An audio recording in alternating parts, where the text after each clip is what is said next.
What is going on, ladies and gentlemen? Welcome back to Auto Auction Rebuilds. We are back at Insurance Auto Auctions here in Oklahoma City, and it is going to be a super windy day today, so bear with me. Hopefully the audio quality is bearable for you guys. It is insanely windy and cold out here at Insurance Auto Auctions in Oklahoma City today. We're going to jump into this video today and see what we find, but I know you saw the thumbnail. I know you read the title, so we're going to jump right into the thumbnail with a Bentley. So this is a 2018 Bentley Continental GT Speed. That's a mouthful, I know.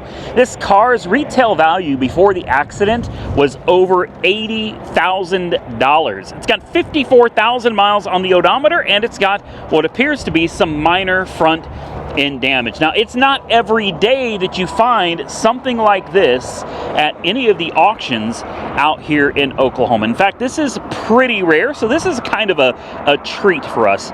If you go out to Los Angeles or you go out to Orlando or Miami, you see this is nothing. Like a car like this is like a Kia to those people, all right? You see them everywhere. In Oklahoma, this is a special treat for us. Now, it's got a badge on the back that says Kalidi.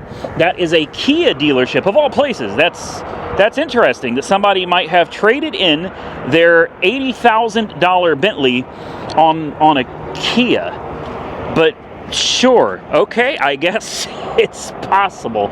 $80,000 plus car sitting right here with some slight front end damage. Now, it's also possible that this car belonged to maybe one of the owners of Kalidi Kia out here. I would say that's probably more likely than somebody got up one day and said, you know what? And listen, I got nothing against Kia. You guys know I love my Kias and my Hyundais, always have. I can't imagine waking up one day and saying, you know what? I think I'm going to take my beautiful W12 Bentley to the Kia dealership and trade it in. No, I couldn't imagine. But anyway, here's the damage. It all looks like lower end damage, which makes me wonder if maybe they went up over a parking block, or maybe they went up over a curb. I don't know. It looks like it's almost just centered perfectly, like if you'd gone up over a big parking block or something and destroyed this bumper. This is metal. This is not. So it's like this is a lower portion that's replaceable. I mean, all of this is replaceable, but it looks like it's just this lower fiberglass. Maybe this is fiberglass, I don't know. This some kind of composite down here. It looks like the lower portion is replaceable. It looks like the radiators and coolers on both sides are still intact. Looks like you have some sensors, probably some proximity sensors or whatever right here, parking sensors. Ooh, well, we got some wiring damage down there, don't we? Yeah, but I mean, it looks like the majority of this car is intact. And if you take a look at the wheels, well, it went up over something, that's for sure. These wheels are curved beyond belief. That's pretty bad, guys. That is pretty bad. Pirelli tires, and these are, what size? These are 275/35s. These are 21s. Those should be some interesting tires to replace. And sitting right next to it, look at this. What is this, a Model Y Performance? And it's probably got like 22s. I think the Model Y Performance actually has bigger wheels than the Bentley does. Yeah. Okay, but we don't care about a Model Y because we're literally looking at a Bentley. Now, is it going to have power? I don't know. This is beautiful, though. Take a look at this gorgeous interior. Diamond stitch everywhere. You've got red stitching throughout the seats. You got red stitching on the doors. Look at this beautiful wood. Might actually be real wood in a Bentley too, guys. Not that plastic crap. Talking about real wood. Oh man. This is a nice place to be. 2015. That is crazy. It's the epitome of luxury is what it is. This thing is absolutely incredible on the interior. Very beautiful. Let's see if it'll do anything. I'm sure it's push to start. I just don't know where. Oh, it has a key. You actually have to put the key in it. In 2015. No kidding. Well, here's your key. It's got a switchblade style key right there, just like the Chevy Cruze. Yeah, I know. Yeah, I know. Nope. Come on. We've got power. It doesn't want to start. Uh-oh. This is supposed to be a run and drive, guys. I've got power. You can hear it. There it is. There it is. I don't know what the deal was, but she's running now. We'll keep an eye on any low coolant lights or anything like that. Obviously, we don't want to run it without coolant. Look at the dust blowing out there, man. It's like the wild, wild west out here today. All right, look at the Bentley clock spinning. And you got these. I guess these turn on and off your vents. What happens? Did they review it? Yeah, on and off for the vents. You got a nice Bentley logo on the screen there. We're going to turn that off because we don't want to listen to any of that stuff. 54,000 miles. We have traction control off. We have a suspension issue and low on fuel. It seems to run pretty good though. It's really upset because we're awful close to a car behind us. It goes forward and it goes backward, and that's all we're gonna do. There is an engine start stop button right there. I missed that. Hold on. Let's turn it off and let's just try it with the engine start button instead. Let's turn, or do you just put the key in it?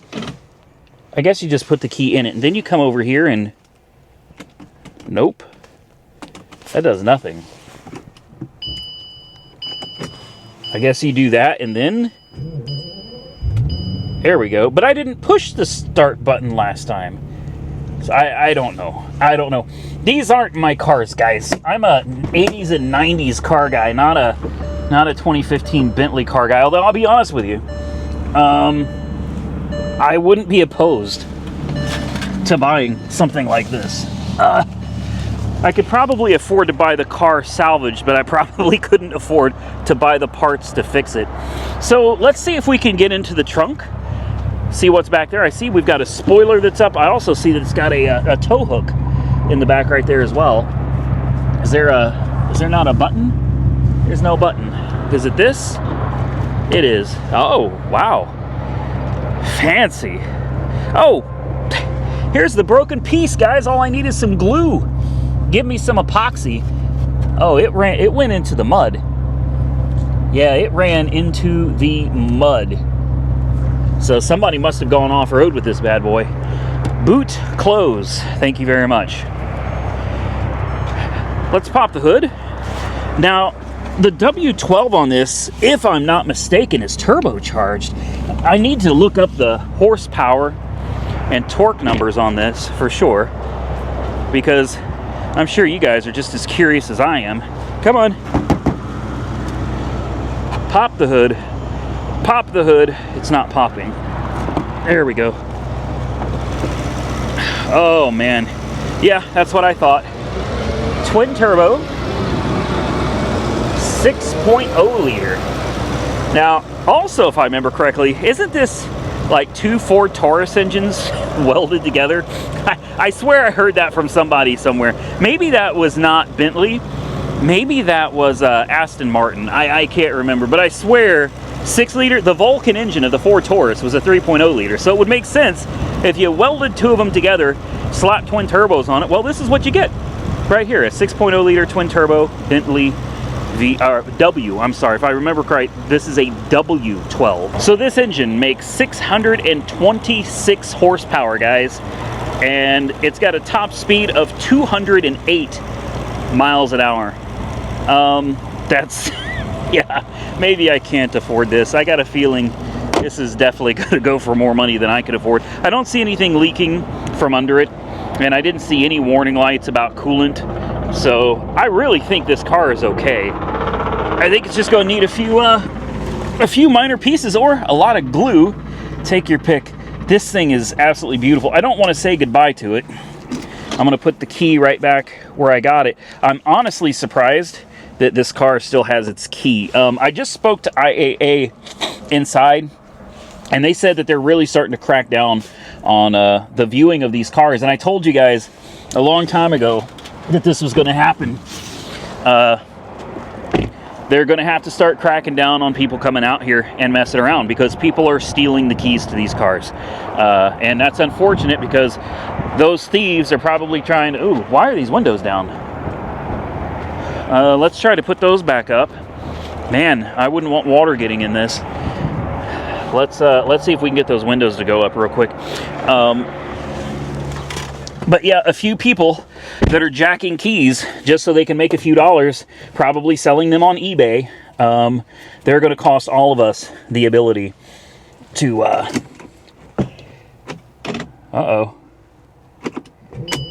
there we go.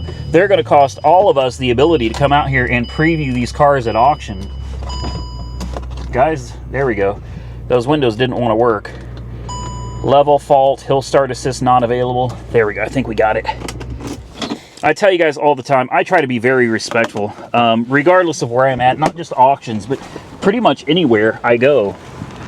I try to be a respectful and decent person. I try to leave things in better condition than, you know, when I got them or when I got there. And it's just a shame that you've got some people that want to try to make a quick buck on a few keys out here that's going to really cost everybody the ability to come out here and preview these cars. Now, hopefully, these auctions will still allow me to come out here and film these cars for you, because obviously it would not be in my best interest to steal keys. What's that? If I were to take a Bentley key, how much is that worth? I have no idea. 150 bucks, $300? I don't know.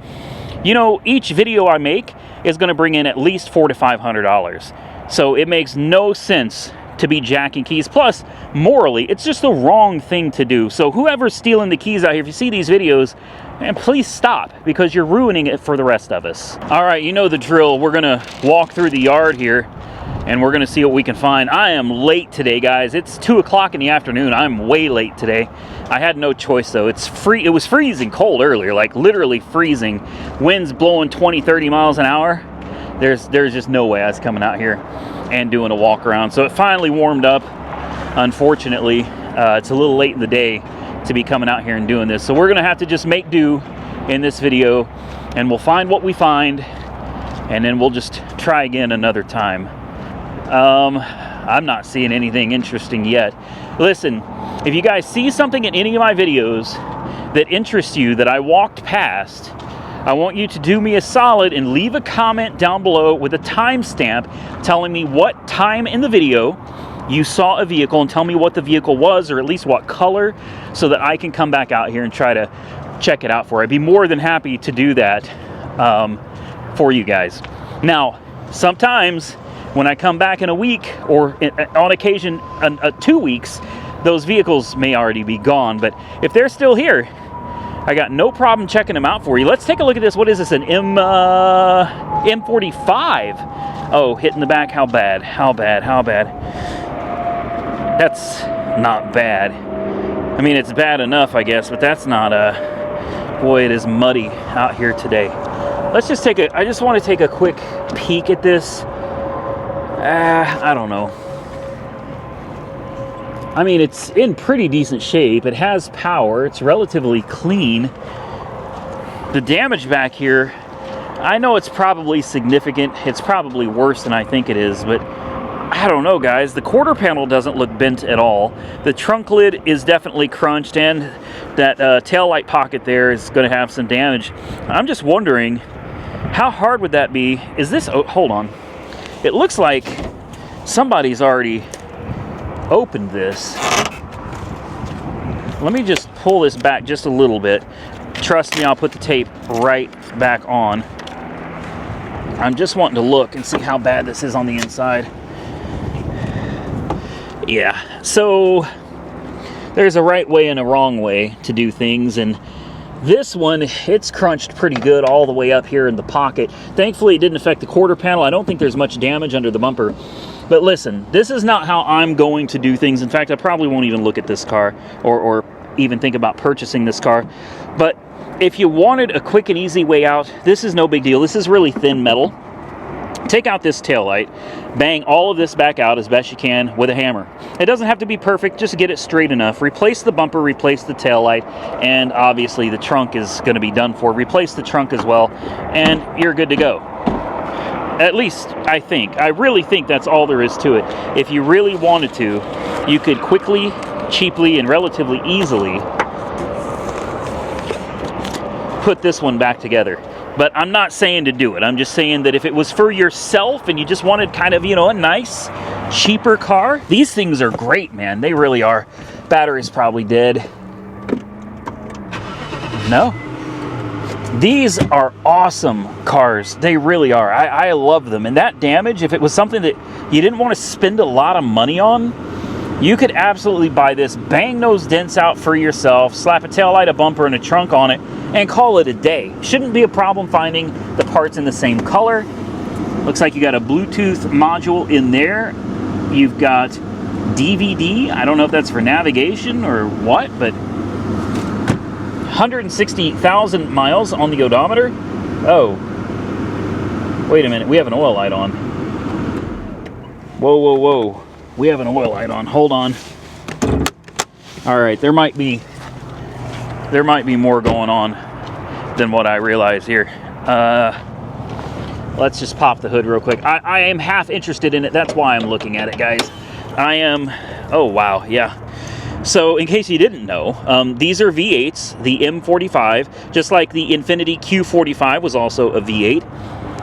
I actually had a Q45 back in the day, and I loved that car. I absolutely loved that car. Oil level, it's got oil, I think. Well, maybe it is low. That could be, I don't know. It could have a hole in the oil pan. It could be leaking. But the oil light is on. I don't have a rag to wipe off the dipstick, so I'm not going to bother with it. Since the oil light's on this, guys, I'm going to leave this one alone. This is definitely one I'm going to walk away from. But man, assuming that, and the engine didn't make any noise. There was no knocking or rattling or anything like that going on. So it could just be low on oil, but I'm not willing to risk it, guys. So we're going to continue on. But I'm telling you, that is a perfect example of something that would be relatively cheap and easy to fix the bodywork on. Boy, it is so nasty out here today. My God, it's a swamp, man. It is a literal swamp. There's a Honda Odyssey over there that I wouldn't mind looking at if I could get there. Well, I've already got mud all over my shoes. Oh, that's fine. Let's just take a quick peek at this one. So this one must have been in a wreck. 377,000 miles on a 2004 Honda Odyssey. How? I don't understand. And weren't these notorious for transmissions blowing up? Oh man, oh, I just sank in the mud. Oh wow, yep. There we go, that's perfect. I am now covered in mud. Excellent. Oh, I see the damage. It was hit there in the quarter. That's wonderful. I'm literally covered in mud now. My shoes are, I should have wore some boots. I didn't realize it's going to be like this out here today, guys, but it is swampy.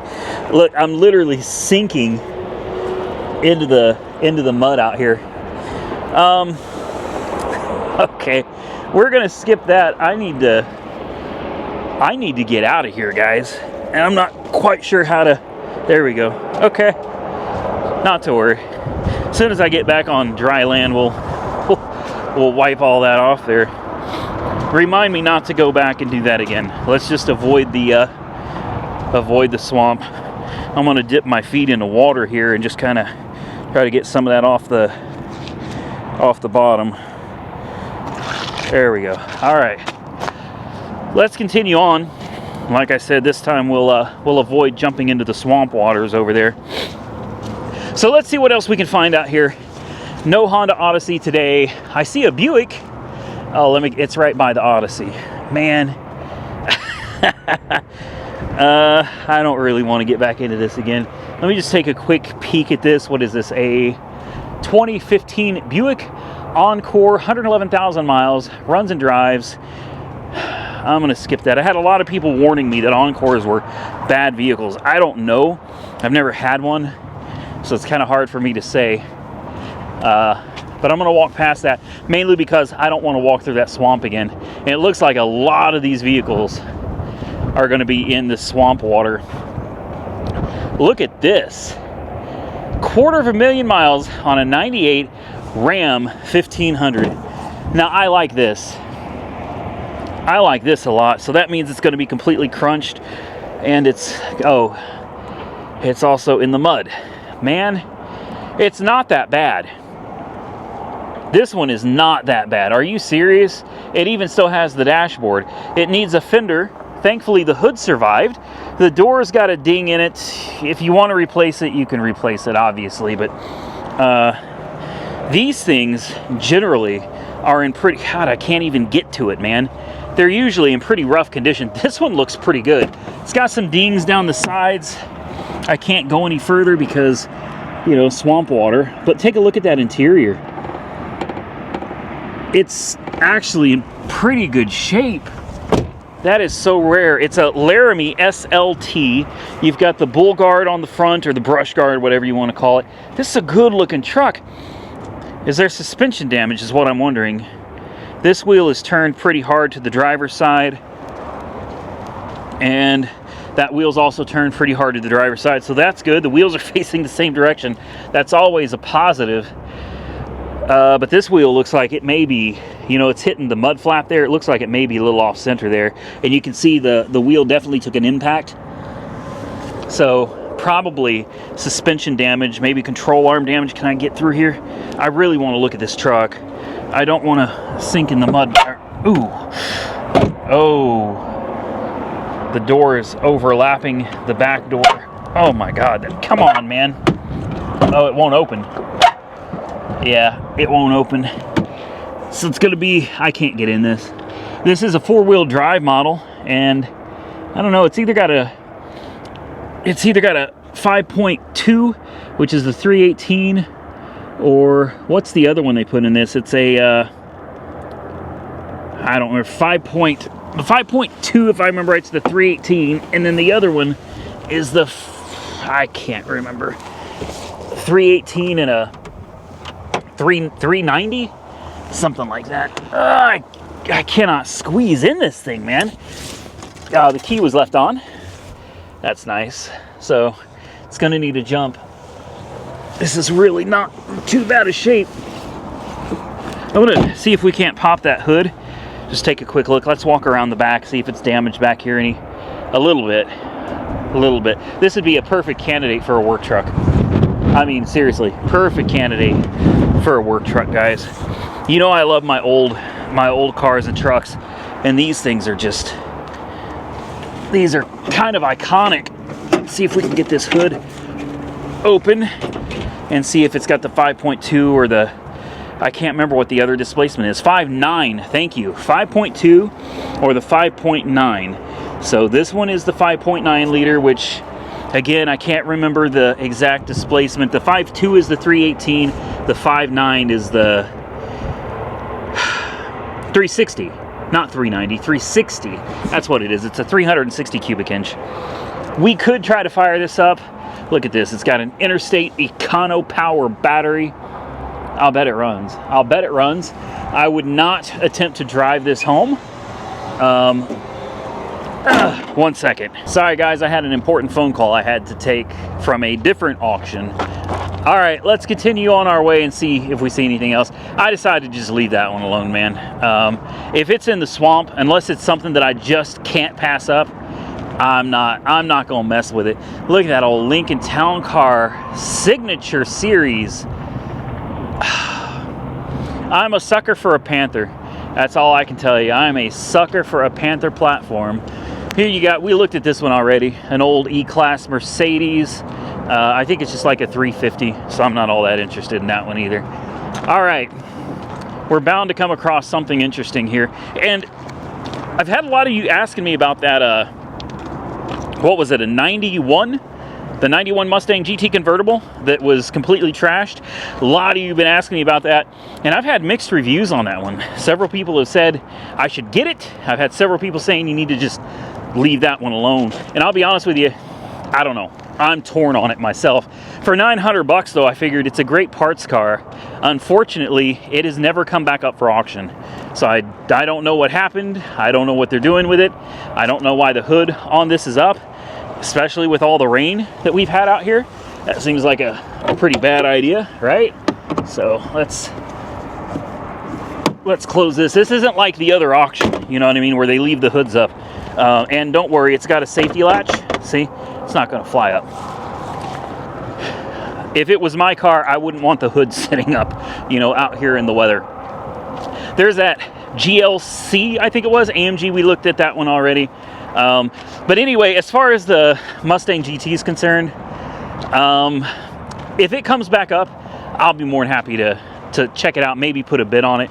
But if it doesn't, well then I don't know, because it's sitting right there. So it's still here. It's just not it's not up for sale. So this one says it's a non-runner, 136,000 miles, 2010 Land Rover, Range Rover. It's got some hail damage. Certainly this runs. Certainly this runs. I mean, it's a Land Rover. Probably doesn't run. You know what the best Land Rover is, or Range Rover? It's a dead one. Seriously, these things are better off in the junkyard. When they run and drive, there's nothing like them. I mean, it's an amazing experience. I've had several of them, as you guys know, including a couple of the supercharged ones, the 510 horsepower variants, and they're pretty amazing. In fact, I took a road trip in one that I bought from an auction for really little money, and it was a wonderful experience. The videos on that did really well. I bought it from another salvage auction, and I enjoyed the heck. Oh, well, that's why it doesn't run, guys. The hood is stuck. I'm not sure what's going on here, but this hood's got something under it that's holding it up. Hold on. Sometimes if you finagle them, you can,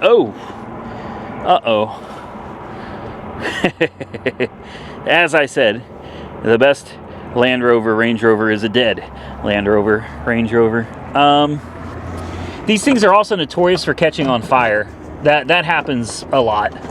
Like, it happens a whole lot. So, somebody's obviously been into this.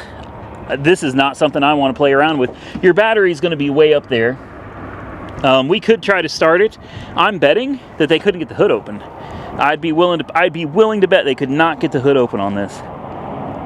Nah, man, I don't know. Should we? I mean, with all of this taken apart, it's very likely this does not run. I mean, somebody got in here for something. Your mass airflow sensors are disconnected. Everything is literally disconnected from this. What do you guys think? Should we try it? Or should we leave it alone? All right. I did my best to put it back together. All right. I put the snorkels back on because the mass airflow sensors are going to have to read something. I put this back on as best I could. Nothing went on like it's supposed to, so it's not secured. It's just on there enough so that maybe, possibly, coolant low. No surprise there. I've been here before, guys. Come on. Oh. It does nothing. Like nothing. So, here's the key. And it works. And somebody's been all up in this. But yeah, you push the start button and it just clicks. It just clicks. Nah, she's done. She's done. Well, this could have been a deal where it ran into some water. I don't know. But the fact that it says low coolant is very concerning. I can't tell you, out of all the Range Rovers I had, I think maybe one of them didn't have an issue with losing coolant. These things are just notorious for blown head gaskets, guys. I'm not even joking. These things pop heads and head gaskets like people change their underwear and their socks. And I'm not exaggerating. It's legit an issue. So I was really kind of hoping that we could get it started just to prove that it ran. And if it had started, I don't know, I might have actually been willing to throw a bid on that one. All right, moseying on down the way here. Probably not much else to see down this row other than the car that I just can't make a decision on. Yeah, I don't know. I don't know. Bad things happen in this car, you know, and I'll just leave it at that. Bad things happen in that car. So it might be better to just, you know, leave that one alone. As we start walking back this way, the wind is probably going to pick up some. I have no idea how the mics are going to handle it. So just bear with me if you can. We're almost done with this video anyway. What is this? Hold on. Oh, it's a Jeep. Those headlights looked odd to me. Those look strange. I don't think those are factory. If they are, then I don't know. I don't recognize them. We're going to get to that side of the row in the next video because I already see a BMW 3 Series over there that I'd really like to look at.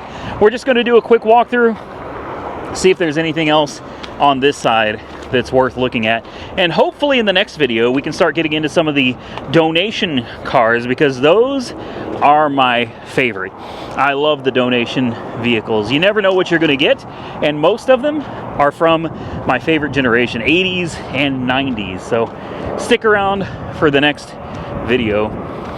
We'll continue on and see if there's anything left here to look at. Well, I guess that's going to be it for this video, ladies and gentlemen. Stay tuned for the next one because in the next video I've got something a little bit different that I think you guys are really going to enjoy. That's right, a convertible 1985 Cadillac. So if you're interested in that, stay tuned. Some front end damage, definitely been in an accident, clear title and 45,000 miles on the odometer, and I think this might be one that I'm going to have to bid on. So if you enjoyed today's video, hit the thumbs up button and let me know. Consider subscribing to the channel if you haven't already subscribed. Drop those comments down below, and until next time, stay safe out there, everybody. I look forward to seeing you all again very soon in the next one.